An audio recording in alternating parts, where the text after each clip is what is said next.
welcome to my YouTube channel ePath.com. Today in this video I am going to discuss about cash flow statement because I have received lots of demand for cash flow statement. So I am going to make my video on cash flow statement for all of you. So today I am going to start cash flow statement. So before starting, cash flow statement is 3.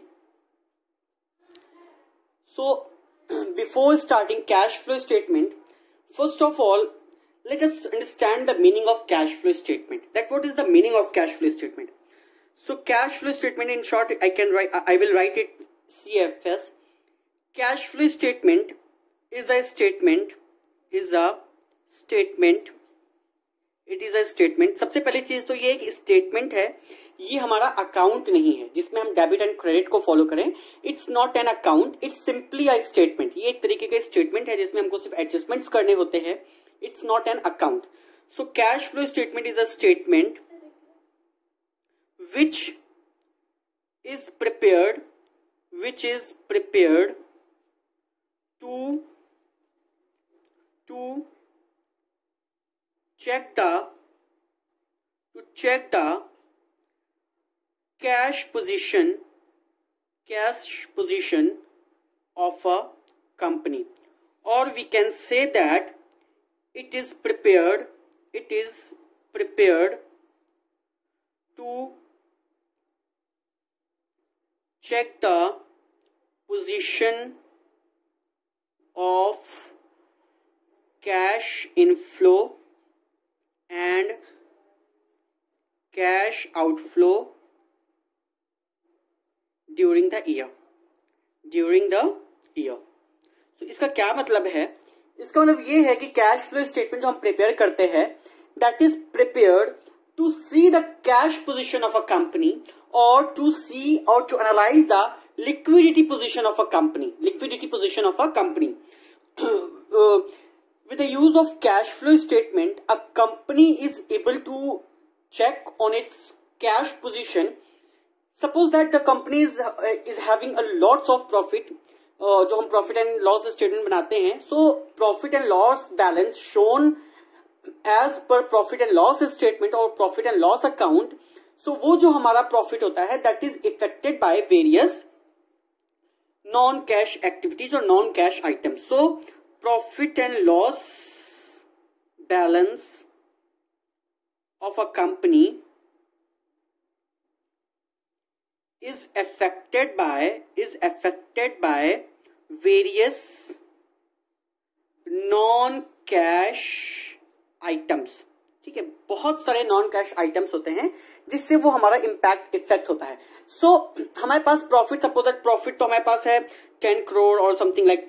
Company के point of view से हमको देखना है, बहुत सारे means handsome amount of profit is there, but still the liquidity position of a company is not as good as to pay its creditors. Suppose that कुछ ऐसा होता है कि क्रेडिटर्स आते हैं कि क्रेडिटर्स को पे करना है या शॉर्ट टर्म लोन्स हैं उनको पे करना है, तो उसके लिए हमारे पास लोन जो है, कैश जो है, that is not sufficient.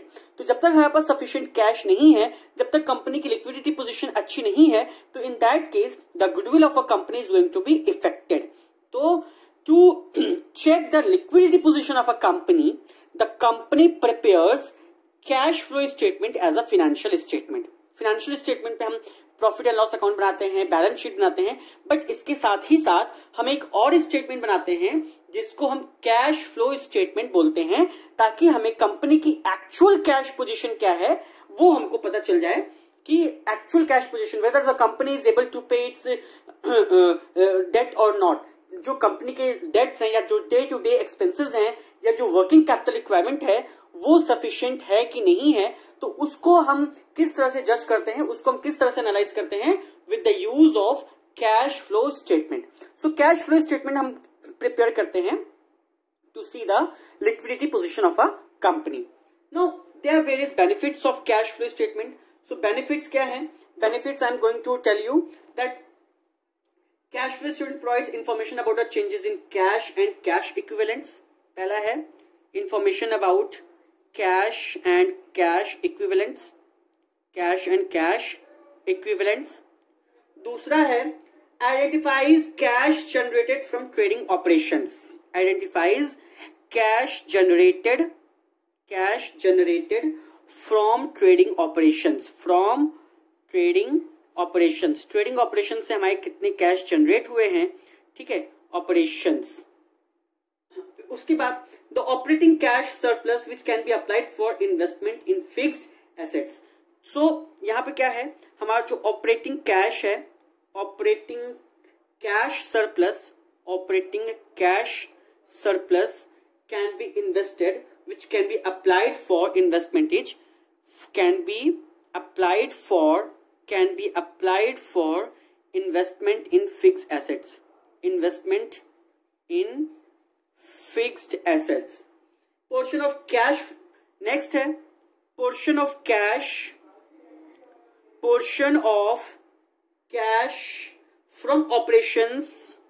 from operations is used to pay dividend,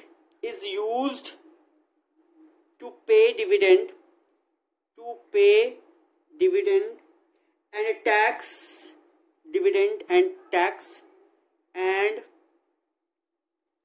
other portion is flowback.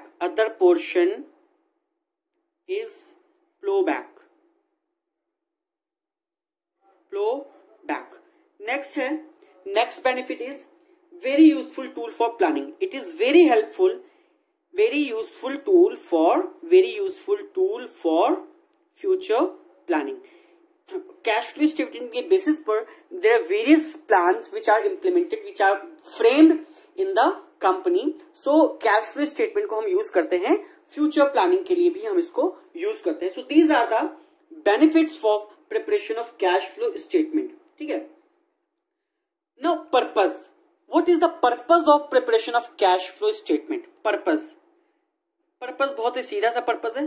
Purpose क्या है हमारा, हमको देखना है inflow of cash, what are the sources of inflow of cash and what are the sources or of outflow of cash, means application of cash, outflow of cash. So simple purpose है जो भी हमारा purpose है prepare करने का.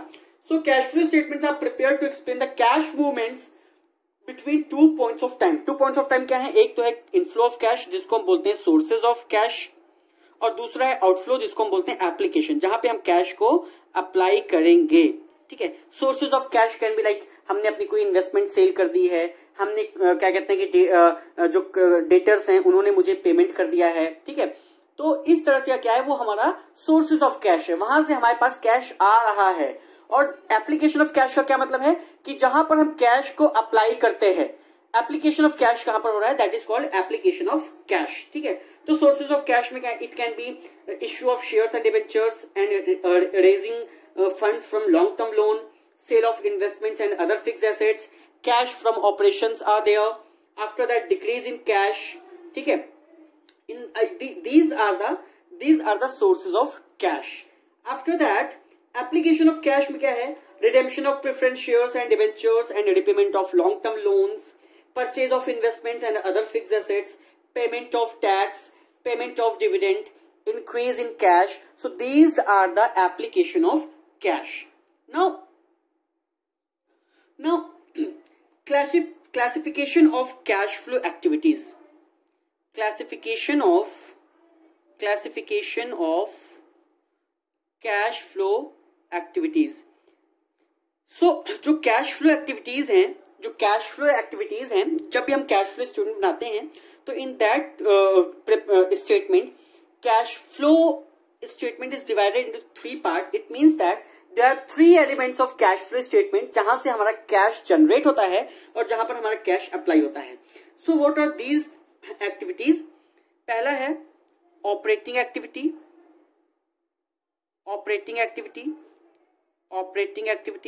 अभी मैं बताऊंगा कि ऑपरेटिंग एक्टिविटी क्या है. दूसरा है इन्वेस्टिंग एक्टिविटी, और तीसरा है फिनांसिंग एक्टिविटी. ठीक है. सो ऑपरेटिंग एक्टिविटी क्या है? Operating activity means these are the operating activity क्या है? ऑपरेटिंग ऑपरेटिंग एक्टिविटी क्या है? These are the principal revenue generating activity. Principal revenue generating activity, इसका क्या मतलब है? इसका मतलब ये है, सपोज दैट जो हमारा बिजनेस है, बिजनेस का जो मेन पर्पस है, जो मेन एक्टिविटी है या जो मेन ऑपरेशन है, उस ऑपरेशन से जो हमारा इनफ्लो हो रहा है कैश का या whatever revenue is there, that is your revenue from operating activity. एक छोटा सा एग्जांपल लेते हैं। Suppose that I have a sweet shop, ये हमारी स्वीट शॉप है। Now whatever revenue is generated from the sale of sweets, from the sale of samosas, from the sale of chole bhature, ठीक है, या कभी अक्सर ऐसा होता है कि स्वीट शॉप पे काफी सारी चीजें मिलती हैं, ठीक है। तो स्वीट शॉप में जो हमारा बिजनेस है, जो हमारा मेन ऑपरेशन है, वो मिठाई बेचने का है, समोसा बेचने का है, छोले भटूरे बेचने का है। So what ever revenue is generated from these activities, this is called your operating activity. क्योंकि हमारा जो ऑपरेशन है, the operation of business is to sell the sweets, to sell the samosas, to sell the chole bhature. So whatever cash or whatever revenue is generated from the sale of these activities, these things, so that is your operating activity, means that will be your cash generated from operating activity. अब non operating activity क्या है? Non operating activities में suppose इसी sweet shop में मेरे पास कोई furniture है, पुराना टूटा फूटा सा फर्नीचर है, मैंने सोचा उसको मैं बेच दूं, बेच करके कुछ कबाड़ के भाव, स्क्रैप के भाव उसको बेचूंगा, ठीक है। तो ये फर्नीचर बेचना, इट्स नॉट माई ऑपरेशन, ये मेरा ऑपरेशन नहीं है। I am not involve in selling of old furnitures, but my business is to sell the sweets. But occasionally ऐसा होता है कि मेरे पास कोई फर्नीचर पड़ा है या मेरे पास कोई कबाड़ है या कुछ ऐसा है, तो उसको बेच करके अगर कोई मेरा रेवेन्यू जनरेट होता है, तो this is your non operating activity. इसी तरह से अगर हमने कहीं क्या कहते हैं कि कहीं इन्वेस्टमेंट परचेज किए हैं, इन्वेस्टमेंट में हमको कोई इंटरेस्ट मिल रहा है या इन्वेस्टमेंट पे कोई हमको इंटरेस्ट मिल रहा है या कोई डिविडेंड मिल रहा है, तो that is your income from non operating activities. तो आई होप कि तुमको ऑपरेटिंग एक्टिविटी और नॉन ऑपरेटिंग एक्टिविटी का कॉन्सेप्ट क्लियर होगा। Second is your investing activity. Second is your investing activity. Investing activity में this is related to the investment. This is related to the investment in the firm, investment of the company, Simply क्या करते हैं investing activity में? You have to see what are the investing activities a company is doing. Suppose that a company is investing in fixed assets, the company is disinvesting in fixed assets, means disinvestment means sale of assets, fixed assets. Yeah, the company is receiving dividend on investment, yeah, the company is receiving interest on investment. So that is your investing activities. So investing activities मतलब those activities where the company has invested. So this is called investing activities. Investing activities जो हमारा आ सकता है, purchase of fixed assets is included, purchase of fixed assets, purchase of long term investments, ठीक है। उसमें क्या है? Interest received on investment, dividend received on investment, so these activities are your investing activities. These transactions are included in your investing activities. Now third is your financing activity.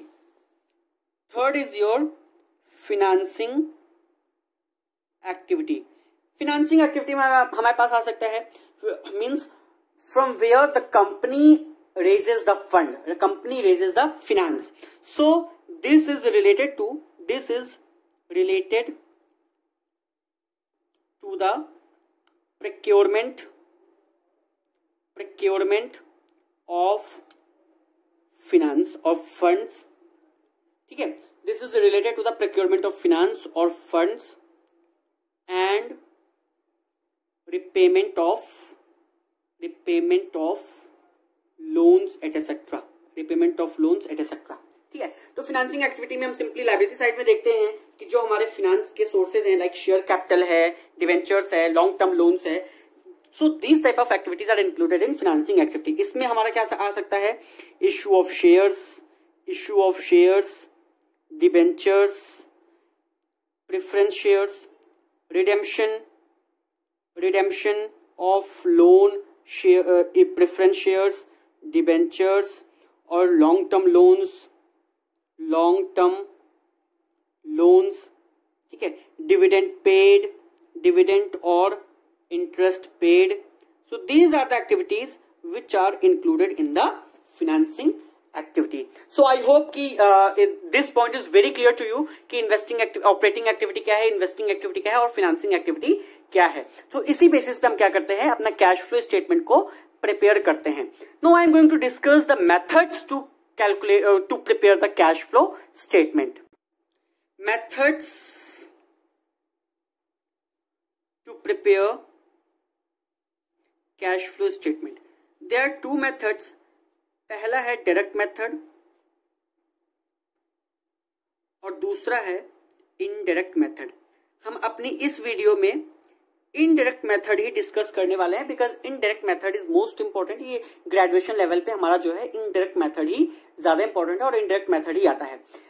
पहली चीज तो ये है कि क्वेश्चन में there will be no any specific method will be given to you कि तुमको indirect method या इनडायरेक्ट मेथड से करना है। इट्स अप टू यू कि तुम कौन सा मेथड अप्लाई करते हो, बट सिलेबस में जो हमको ज्यादा पढ़ाया जाता है वो इनडायरेक्ट मेथड ही, हर जगह इनडायरेक्ट मेथड ही पढ़ाया जाता है। So I am going to discuss about indirect method. So when you prepare the cash flow statement using indirect method, ठीक है। सो जब भी हम कैश फ्लो स्टेटमेंट को प्रिपेयर करेंगे यूजिंग इनडायरेक्ट मेथड, सो सबसे पहले हम कॉलम बनाएंगे, पर्टिकुलर्स, अमाउंट एंड अमाउंट। यहाँ पे कोई डेबिट क्रेडिट नहीं है।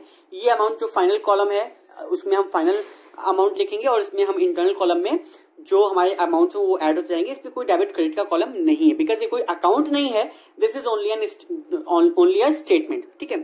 सो सबसे पहले you have to start your solution with net profit before tax. You have to take net profit before tax. Net profit before tax हमको कहां से मिलेगा, या तो प्रॉफिट एंड लॉस अकाउंट में प्रॉफिट का बैलेंस दिया होगा, या अगर हमको 2 साल की कंपैरेटिव बैलेंस शीट दी हुई है तो this will be the difference between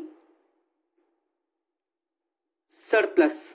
जो सरप्लस अकाउंट हमारा है, तो हमारा करंट ईयर और लास्ट ईयर का जो डिफरेंस है, सपोज दैट लास्ट ईयर में बैलेंस था 1 लाख का और करंट ईयर का 2 लाख का बैलेंस है, तो 2 lakh minus 1 lakh, so 1 lakh is the net profit.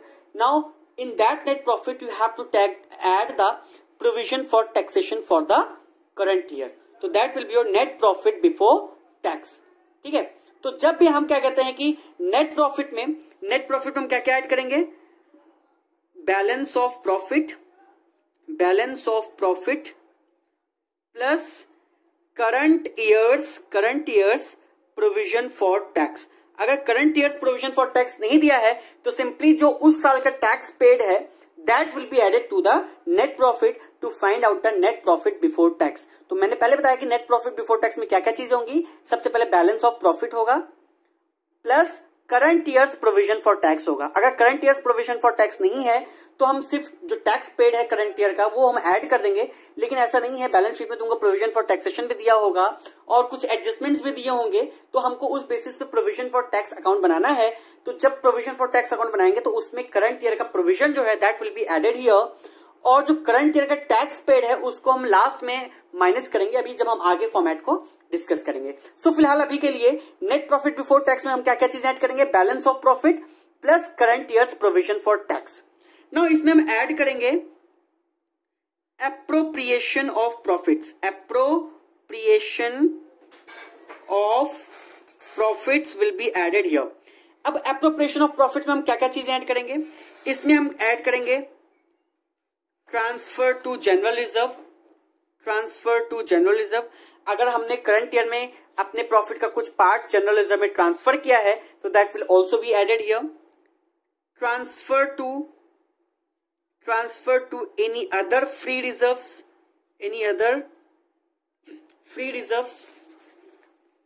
अगर हमारा कोई और फ्री रिजर्व में अगर हमने कुछ ट्रांसफर किया है तो that will also be added here in your net profit before tax. Now इसमें हम ऐड करेंगे प्रपोज्ड डिविडेंड। प्रपोज्ड डिविडेंड कौन सा हम ऐड करेंगे? करंट ईयर का। हमेशा याद रखना, जो प्रपोज्ड डिविडेंड बैलेंस शीट में दिया होगा लायबिलिटी साइड में, सो 2 साल का, करंट ईयर का और प्रीवियस ईयर का दिया होगा। तो जो लास्ट ईयर हम डिविडेंड प्रपोज करते हैं वो करंट ईयर में पे करते हैं, और जो करंट ईयर में हम प्रपोज करते हैं वो नेक्स्ट ईयर पे करते हैं। सो इसका मतलब जो करंट ईयर में हमने प्रपोज किया है that is going to be paid in the next year, so simply that is an appropriation of profit. वहां पे हमारा कोई कैश पेमेंट नहीं हुआ, वहां पर हमारा क्या है, कोई कैश पेमेंट नहीं हुआ, that is simply an appropriation of profit. But जो हमने लास्ट ईयर प्रपोज किया था that is paid during this particular year, तो उसको हम क्या करेंगे, फाइनेंसिंग एक्टिविटी में लेस करेंगे, बिकॉज वहां पे हमने कैश को यूटिलाइज किया है, क्योंकि पेड है तो फाइनेंसिंग एक्टिविटी का पार्ट है। तो propose dividend which is propose during the current year that is simply an appropriation of profit, तो उसको हम क्या करेंगे, उसको हम यहां पर ऐड करेंगे प्रपोज डिविडेंड करंट ईयर का। लास्ट ईयर का यहाँ पे कुछ नहीं करना है, यहाँ पे हम करंट ईयर का, या अगर हमको एडजस्टमेंट्स कुछ दिया है तो हमको प्रपोज डिविडेंड अकाउंट बनाना है, तो वहां से हमको पता चलेगा कि करंट ईयर का प्रपोज डिविडेंड क्या है, तो उसको हम यहाँ पर ऐड करेंगे। सो इन चीजों को ऐड करने के बाद, ये सारी चीजें हमने ऐड कर दी हैं। अब इस चीज को ऐड करने के बाद जो फिगर आई है उस फिगर में हम एडजस्ट करेंगे। We have to give certain adjustments for. So क्या क्या चीजें हैं? सबसे पहला है depreciation. Adjustments for which item? Non cash and non operating.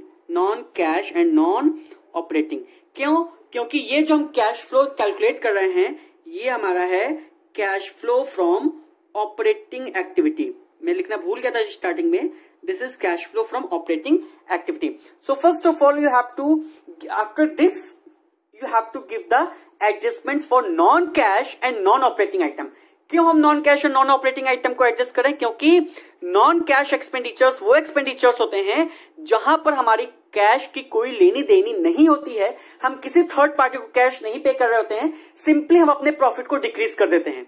Because non cash expenses को हम डेबिट करते हैं प्रॉफिट एंड लॉस अकाउंट में, तो उतने से हमारा प्रॉफिट कम हो जाता है। Now you have to add back those non cash expenditures to arrive at actual cash flow position, ताकि हमको एक्चुअल कैश फ्लो पोजीशन पता चले, क्योंकि वो नॉन कैश आइटम है। और नॉन ऑपरेटिंग आइटम्स को हम इसलिए एडजस्ट कर रहे हैं क्योंकि यहां पर हम ऑपरेटिंग एक्टिविटी की बात कर रहे हैं। तो जब ऑपरेटिंग एक्टिविटी की बात कर रहे हैं तो प्रॉफिट हमारा जिन जिन नॉन ऑपरेटिंग एक्टिविटीज से इफेक्टेड हुआ है उसको हम एडजस्ट करेंगे।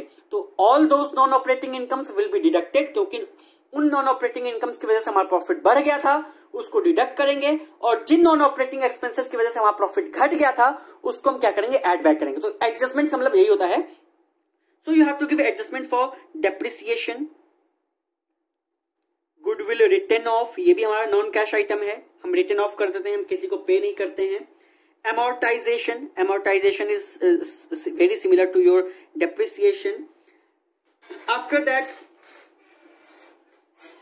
loss on sale of asset.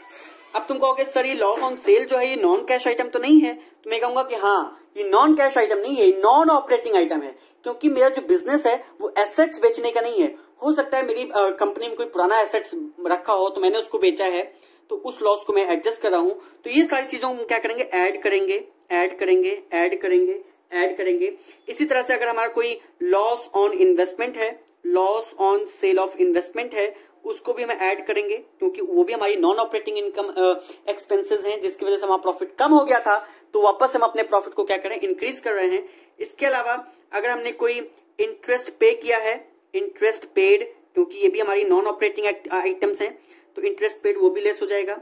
ठीक है, फिर उसके बाद जो हमको लेस करना है non operating incomes. Non operating incomes में क्या है, profit on sale of asset, profit on sale of asset less करना है इंटरेस्ट और डिविडेंड रिसीव्ड, एनी इंटरेस्ट और डिविडेंड रिसीव्ड अगर है तो उसको भी हमें यहां पर लेस कर देना है, क्योंकि ये हमारे क्या है, नॉन कैश इनकम्स हैं, सॉरी नॉन ऑपरेटिंग इनकम्स हैं, नॉन कैश तो नहीं है, ये नॉन ऑपरेटिंग इनकम है। तो इनको जब हम एडजस्ट कर देंगे तो वो हमारा जो आएगा that will be your operating profit before working capital changes. तो इसके एडजस्टमेंट के बाद हमारा जो आएगा वो हमारा क्या आएगा, operating profit before working capital changes. अब हमारा operating profit before working capital changes आ गया। अब हमको देखना है भाई अगर बिफोर वर्किंग कैपिटल चेंजेस आया है तो हमको आफ्टर वर्किंग कैपिटल चेंज भी निकालना है।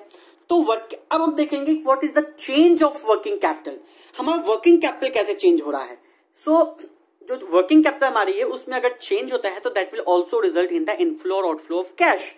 तो वर्किंग कैपिटल का मतलब क्या है, हमने अकाउंट्स में पढ़ा था वर्किंग कैपिटल। तो working capital simply means working capital is equal to current assets minus current liability. इसका मतलब क्या है, whenever we talk about the working capital, we have to see the position of current assets and current liability।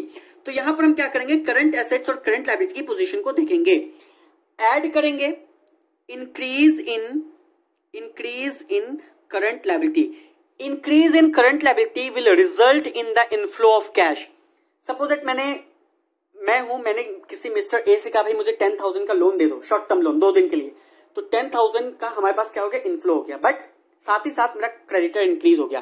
तो इसका मतलब क्या है, current liability increase हो रही है, but as a result of increase in current liability there is an inflow of cash. हमारे पास क्या है, कैश का इनफ्लो हो रहा है। तो अगर कैश का इनफ्लो हो रहा है तो that will be added to the cash flow statement. इसी तरह से डिक्रीज इन करंट एसेट्स अगर है, सपोज दैट मेरे पास कोई स्टॉक रखा था, मैंने उसको सेल आउट कर दिया। स्टॉक के सेल आउट करने से क्या हुआ कि हमारे पास स्टॉक कम हो गया, करंट एसेट्स कम हो गई, लेकिन साथ ही साथ मेरे पास इनफ्लो ऑफ कैश हो गया। So it means that decrease in current assets results in inflow of cash, and since it is inflow of cash so that will be added to the cash flow statement. ठीक है, now less करेंगे, इसका reverse कर देंगे, increase in current assets will be reduced because reverse impact है। अगर decrease जो हो रहा है इनफ्लो को इंपैक्ट करता है, तो इंक्रीज इन करंट एसेट्स क्या है, आउटफ्लो को रिजल्ट करेगा। और इसी तरह से decrease in current liability, suppose that मैंने जो 10,000 रुपए का लोन लिया था वो मैंने 2 दिन के बाद वापस कर दिया, तो हमारे पास क्रेडिटर कम हो गया, करंट लायबिलिटी कम हो गई, बट हमारे पास से 10,000 रुपीज जो हैं वो आउटफ्लो हो गए, वो हमारे पास से चले गए। So that will result in outflow of cash. ठीक है, तो increase in current liability and decrease in current assets will be added as an inflow, and increase in current assets and decrease in current liability will be deducted as an outflow. So जब हम इन चीजों को adjust करेंगे operating profit before working capital changes में, so that will be your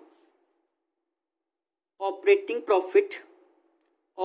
profit before tax and extra ordinary item. ठीक है, ये हमारा क्या आ जाएगा, cash flow before tax and extra ordinary item. अब उसमें हम एडजस्ट करेंगे adjustment for extra ordinary item.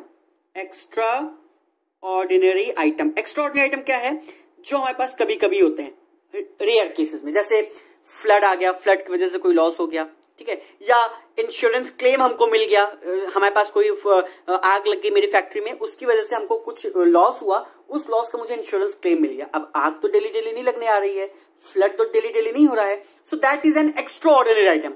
तो उसकी वजह से जो हमको लॉस और प्रॉफिट हुआ है, जो कोई पेमेंट और रिसीट हुई है, अगर पेमेंट है तो दैट विल बी डिडक्टेड, अगर रिसीट है तो that will be added here. Adjustment करेंगे फॉर एक्स्ट्रा ऑर्डिनरी आइटम्स, तो the resulting figure will be your cash flow from, sorry not cash flow, cash operating profit before tax, operating profit before tax। अब यहां पर हम less कर देंगे tax paid for the current year. अगर tax paid for the current year नहीं है तो जो लास्ट ईयर का प्रोविजन फॉर टैक्स है, क्योंकि मैंने बताया था कि प्रोविजन जो होते हैं वो करंट ईयर का हम जो लास्ट ईयर का है वो इस साल पे करते हैं और करंट ईयर का हम अगले साल के लिए प्रपोज करते हैं। So tax paid for current year, जो हमने करंट ईयर में टैक्स पे किया है, अगर नहीं दिया है तो लास्ट ईयर का जो प्रोविजन होगा that will be assumed to be paid in the current year. So the resulting figure will be your cash flow from operating activity. Part A, cash flow from operating activity. ठीक है, सो ये हमारा पहला part हो गया cash flow from operating activity. इसको हम आउटर कॉलम में दिखाएंगे, जो भी रिजल्ट हमारा आएगा, ठीक है, उसको हम आउटर कॉलम में शो करेंगे। दूसरा हमारा है पार्ट बी है cash flow from investing activity. इसमें बहुत सारी चीजें हम लेजर अकाउंट्स भी हम बनाते हैं, ठीक है। तो लेजर अकाउंट जब हम क्वेश्चन सॉल्व करेंगे तो उसमें हम समझेंगे कि लेजर अकाउंट्स को किस तरह से बनाते हैं। सो cash flow from investing activity में क्या क्या चीजें लेते हैं। Cash flow from investing activity में हम लेंगे अगर कोई परचेज है, परचेज ऑफ फिक्स एसेट्स। अगर परचेज में क्या है, हम सिंपली देखेंगे अगर इनफ्लो है तो that will be added, outflow है तो दैट विल बी डिडक्टेड। तो परचेज ऑफ फिक्स एसेट्स करेंगे तो आउटफ्लो होगा कैश का, तो डिडक्ट होगा। परचेज ऑफ इन्वेस्टमेंट्स है तो हमारा आउटफ्लो होगा, तो डिडक्ट होगा। सेल ऑफ फिक्स एसेट्स है या इन्वेस्टमेंट्स है तो वो ऐड हो जाएगा। इसी तरह से अगर कोई प्रॉफिट ऑन सेल है तो वो ऐड हो जाएगा, बट उसको हम अलग से नहीं ऐड करेंगे क्योंकि जो हमारा सेल आया है, सपोज अगर हमने 10,000 का सेल किया है तो 10,000 में ही हमारा प्रॉफिट अगर है या लॉस अगर है तो उसमें ऑलरेडी एडजस्टेड है, क्योंकि 10,000 that will B inclusive of profit और लॉस। मैंने समझाने के लिए किया है, प्रॉफिट ऑन सेल को ऐड करेंगे, लॉस और सेल को लेस करेंगे, लेकिन अलग से करने की जरूरत नहीं है, that will be adjusted here. वो हमारा क्या है, सेल ऑफ इन्वेस्ट, ये जो हम सेल करते हैं इस बैलेंस में हमारा क्या है वो एडजस्टेड ऑलरेडी होगा। इसी तरह से अगर लॉस है तो उसको हम लेस करते हैं, लेकिन इसको भी हम अलग से नहीं करेंगे, वो हमारे उसी फिगर में एडजस्टेड रहता है। समझाने के पॉइंट ऑफ व्यू से मैंने किया है, लेकिन प्लीज अलग से बिल्कुल मत करिएगा। अगर हमने 10,000 यहाँ पे शो किया तो इसका मतलब 10,000 और प्रॉफिट और लॉस को इंक्लूड करने के बाद ही है, ठीक है, तो उसको अलग से फिर करने की जरूरत नहीं है। इसी तरह से डिविडेंड या इंटरेस्ट रिसीव्ड है किसी इन्वेस्टमेंट पर तो that will also be added here, plus का आइटम दिखाएंगे। तो इसका मतलब क्या है कि अगर इन सब चीजों को एडजस्ट करने के बाद अगर पॉजिटिव फिगर आ रही है तो cash flow from investing activity, अगर पॉजिटिव है तो cash flow from investing activity है, अगर नेगेटिव है तो cash used in investing activity है। So this is part B, cash flow from investing activity. अगर पॉजिटिव है तो that will be investing activity, अगर नेगेटिव है तो cash used in investing activity. Now third is your part C. Part C is your cash flow from